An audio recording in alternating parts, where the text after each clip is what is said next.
Your fingers just turned black.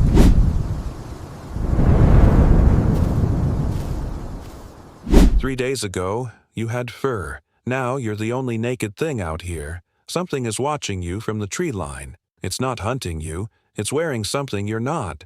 Every animal here has a coat. You don't. So how did a hairless animal survive an ice age? The answer starts 200,000 years earlier, in a place with too much sun, not too little. Your ancestors had a problem too, just the opposite one. They ran prey to death under a killing sun. Fur would have killed them first, so they lost it, all of it.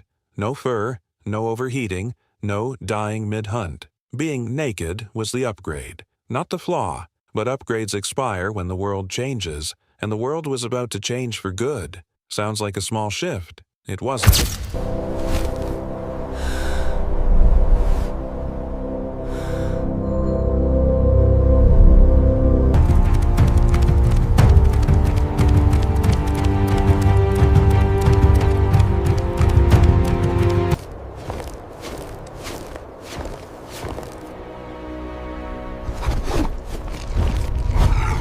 This shift would decide who got to keep existing. One of these worlds only had room for the covered. This is you, 200,000 years ago. Bare skin, sharp mind. No coat needed yet. Your body sweats through skin, not fur. That's the trick. It cools you fast. It keeps you hunting longer than anything else alive. But the herds you follow don't stay in one place, and the herds are heading somewhere colder. Here's the fork. Follow the food north, or stay where it's warm and starve slower. Both paths cost you something. You choose the cold. Hunger always wins that argument. Sounds like a simple walk north? It isn't. Every mile north, the air bites a little harder. Your skin, the thing that saved you in the heat, has no answer for this. No fur to trap heat, no layer to block wind, no plan. At least the view's nice. That's the joke you tell yourself now. You just crossed into new territory. Your body wasn't built for it. You're no longer the fastest hunter on the plain.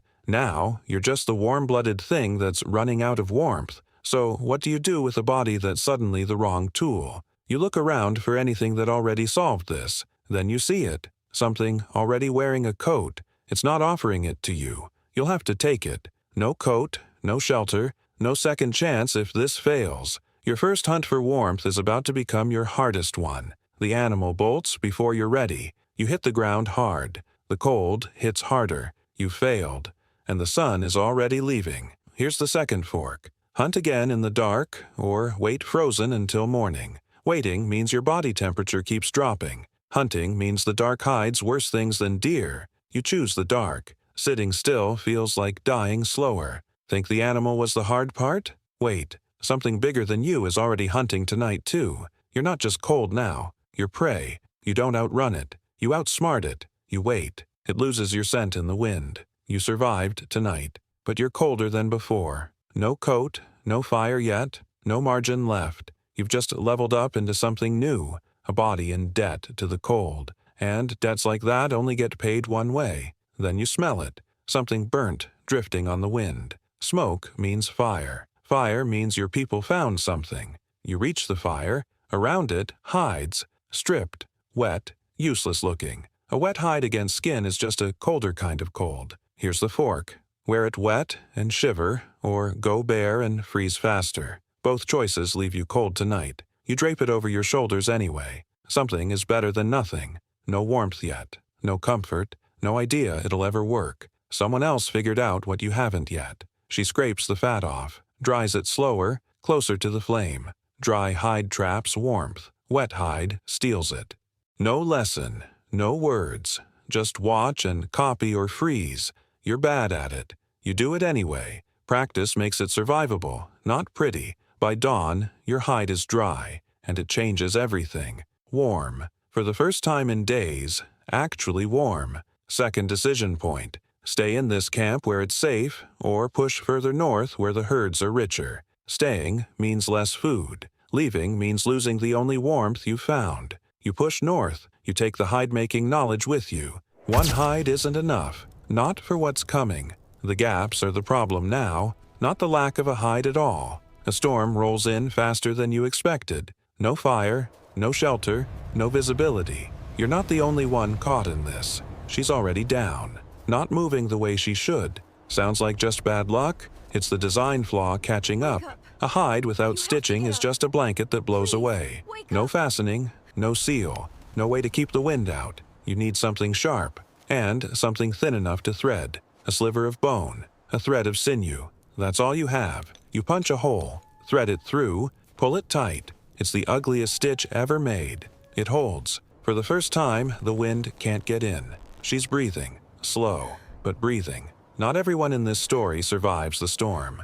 No stitching, no sealed seams, no second chance for him. The stitch you just invented came one night too late for someone. This is the price of figuring it out in real time. No celebration, no relief, just a needle that came too late once. You promise yourself it won't happen again. Then the ground starts shaking under your feet. It's not an earthquake, it's a herd, a massive one. More food than you've seen in your entire life, but hunting means leaving her. She still can't stand. You have to choose. Food for tomorrow or her safety today. You stay. The herd disappears over the ridge without you. No food tonight, no fire built yet. No certainty either of you sees morning. Her fingers move. She's warm, actually warm, inside the sealed hide. The stitch that came too late for one person just saved another. You didn't just make a coat, you made a second chance. She looks at the hide, then at you. Neither of you says anything. There's nothing that needs saying. This moment has a cost, too. You'll carry that one without a stitch to fix it. But you keep the needle. You keep making more. One hide becomes two. Two becomes a shared skill. A shared skill becomes something no single death can erase. This is where it stops being one person's trick. It becomes something passed down, something that outlives you. No lecture, no written instructions, just hands teaching hands. You feel something you didn't expect. Not relief, purpose. What you survived alone, no one else has to survive blind. That's the whole point of the invention. Not comfort, continuation. Years pass, the stitches get finer, the needles get sharper, the seams get tighter, and something invisible travels with every stitch. A tiny insect, one that only lives in worn clothing. It couldn't exist before clothing existed. It needed you to invent this first. That tiny insect is how scientists later find the exact date you did this. Its DNA has a clock buried inside it, and that clock says roughly 170,000 years ago. That's the night you're living in right now, in this very story. You didn't know you were making history. You were just trying not to die. That's the whole story of clothing. Desperation first, meaning later. Remember your black fingers at the start of this story. That was the moment before you understood what you were becoming. The wolves that watched you from the tree line are still there. This time, you have a coat, too. This invention didn't just save one freezing night, it let your entire species walk into places that used to be a death sentence. Tundra, mountains, places with no food for months at a time. All of it became survivable because of one stitched hide. It cost lives to get here. It cost warmth, food, and time. Nothing about surviving the cold was ever free,